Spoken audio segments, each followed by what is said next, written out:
দাও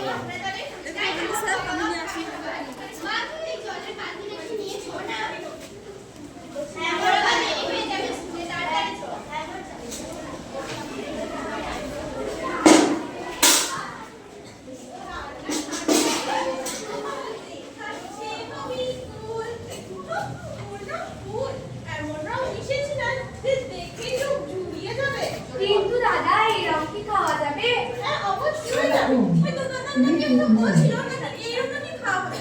দেখো দেখতে কি সুন্দর লাগছে না? চল আজ তো স্কুলে আমার দেরি হয়ে যাবে। তাড়াতাড়ি আয়। হ্যাঁ চলো। জোরে ডায়লগ জোরে বলবি।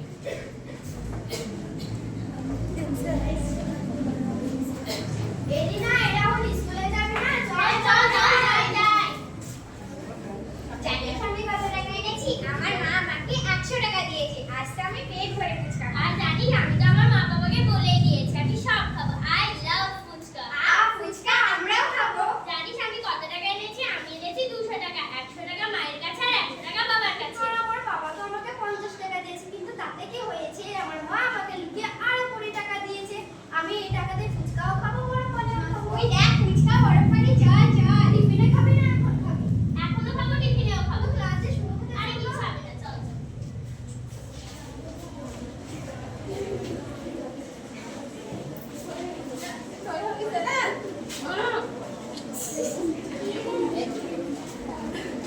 আরে ম্যাডাম এখনো ক্লাসে টিফিনের ঘন্টা তো পড়ে গেছে, শুনতে পারিনি বুঝি?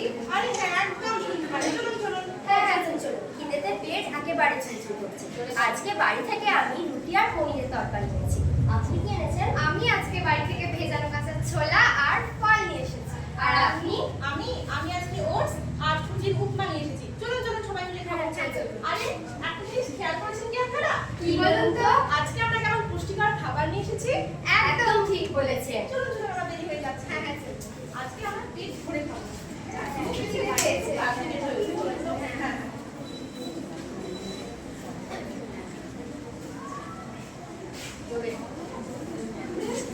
ও মা ও বাবারা পড়ে গেল কি হয়েছে বাবু? আমাদের পেটে প্রচন্ড ব্যথা করছে।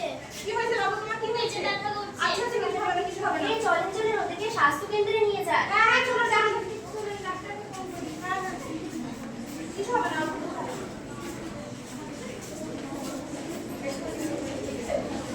ডাক্তারবাবু দেখি কি হয়েছে? কি হয়েছে? ঠিক আছে। আপনারা যান আমরা দেখি ঠিক আছে।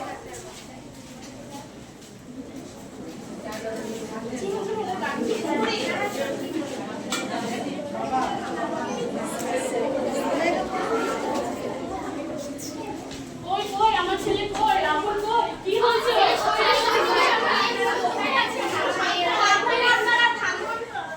আচ্ছা, আমরা শিক্ষিত, আমরা গার্জেন, তাই তো? হ্যাঁ, ডাক্তারবাবু। ঠিক আছে, আপনারা একটু শান্ত হন, আমরা আমাদের বাচ্চাদের নিয়ে আসছি। আসো আসো।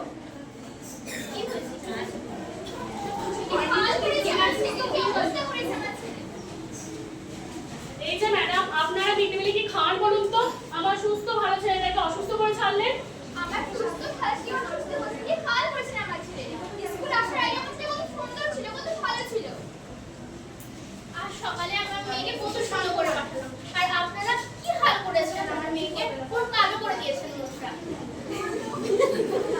গার্ডেন ম্যাডাম কত করে মেয়েটাকে বললাম ভাত খেয়ে স্কুল যা কোন সকালে দুটো বিস্কুট খেয়ে টিউশন করছে মিড ডে মিল খাবে বলে কিছুতেই ভাত খেলো না আর এখন দেখুন এরা মিড ডে মিল খাই আমার মেয়েটার কি হাল করেছে প্লিজ এরকম বলবেন না, আমাদের স্কুলে মিড ডে মিল খেয়ে অসুস্থ হয়নি। তাছাড়া স্কুলে তো খুব পরিষ্কার পরিচ্ছন্নতা বজায় রেখে রান্না করা হয়।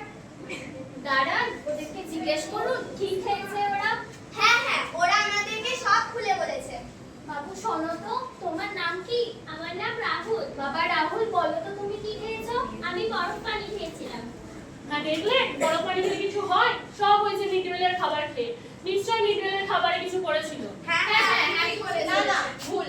রাহুল টিকারিনা তোমরা সত্যি করে বলো তো তোমরা কি আদৌ স্কুলের খাবার খেয়েছিলে? না, তা খেতেই পারে না, কারণ মিড ডে মিল শুরু হওয়ার আগে ওদের পেটে ব্যথা শুরু হয়ে গেছে। ওরা কেউই মিড ডে মিল খায়নি। ম্যাডাম, আমি সত্যি কথা বলছি, আমরা সবাই মিলে স্কুল থেকে আসার আগে ফুচকা খেয়েছিলাম এবং আমাদেরকে প্রচন্ড ঝাল লেগেছিল বলে আমরা বরফ পানি খেয়েছিলাম। হ্যাঁ, এবার হ্যাঁ দেখলেন তো, আমরা এই গার্জেন গুলো অযথা ম্যাডাম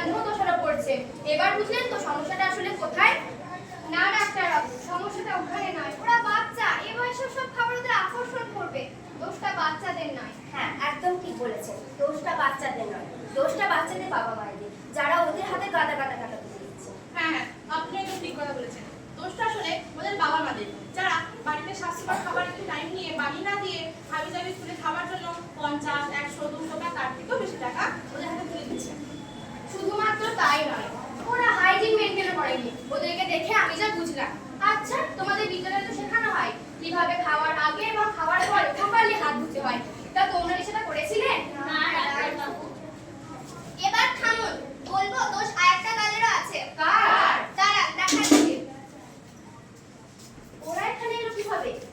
আমরা দেখে এসেছি, আমাদের বন্ধু অসুস্থ হয়ে পড়েছে বলে আমরা দেখতে এসেছি। দোষ যার, যারা লোভে পড়ে একটু বেশি অর্থ উপার্জনের জন্য মেয়েদের ধর্মমান বিক্রি করে শিশুদের মুখে বিষ তুলে দিচ্ছে। দেখুন তো এই বড় পানির রঙগুলো কি একটাও খাওয়ার জন্য না, কলকারখানাতে ব্যবহার করার জন্য। তাহলে অসুস্থতা হবে, তাই না? দাদা, আমি তখনই বারণ করেছিলাম ওই রং মিশিও না। হ্যাঁ, আমার ভুল হয়েছে। আমি এইসব রঙ কোনোদিন মিশাবো না। আমি বুঝতে পারিনি যে ওদের এতটা ক্ষতি হবে। দেখুন, এই তেঁতুলগোলা জলটি এটি আদৌ খাওয়ার জন্য নয়। এই কারণে ওরা অসুস্থ হয়ে পড়েছিল। দেখিয়ে তোমার তখনই তোমাকে বারণ করলাম ওই নোংরা জল দিও না। হ্যাঁ, আমিও বুঝতে পারিনি ওদের অতটা ক্ষতি হয়ে যাবে, না হলে আমি কখনোই এরকম করতাম না। হ্যাঁ, আমাদের উচিত ছিল ওদেরকে বাড়ি থেকে স্বাস্থ্যকর খাবার তৈরি করে দেওয়া। হ্যাঁ, এবার থেকে আমরা ভালো সুস্থকর খাবার দিয়ে খাবো। আর কোনোদিন ওদের হাতে গাদা গাদা টাকা দেবো না। ওদেরকে স্বাস্থ্যকর খাবার বানিয়ে দেবো, যাতে ওরা অসুস্থ না হয়। হ্যাঁ, আমরা ভাবি ছেলেদের হাতে গাদা গাদা টাকা তুলে দিয়ে ওদের সুখ আনন্দ বাঁচিয়ে কিনতে পারবো, কিন্তু আসলে তা নয়। ওই টাকা দিয়ে ওরা হাবি জাবি উল্টোপাল্টা খাবার খাচ্ছে এবং অসুস্থ হয়ে পড়ছে। আমরা কি খাবো সেটা আমাদের নিজেদেরকে বুঝে নিতে হবে। যেমন ভারতবর্ষের এই পতাকার রং কয়টি? 3টি, এবং এই 3টে রঙের খাবারই আমাদের খাওয়ার উপযুক্ত। হ্যাঁ, কলারা আমাদেরকে নির্দেশ করে কি খাবার, যেমন গাজর, পাকা কুমড়ো, পেঁপে ইত্যাদি, এবং কমলালেবু। সাদা রঙের খাবার আমাদের নির্দেশ করে, সাদা রঙের রং নির্দেশ করে দুধ, দুগ্ধজাত খাবার, পনির, ছানা ইত্যাদি। এবং সর্বশেষ সবুজ রঙের রং আমাদের নির্দেশ করে বিভিন্ন রকম নানান শাকসবজি, যেগুলো আমাদের খাওয়া অতি প্রয়োজনীয়। আসুন আমরা নিজেদের সুস্থ রাখতে শপথ করি, যেই সমস্ত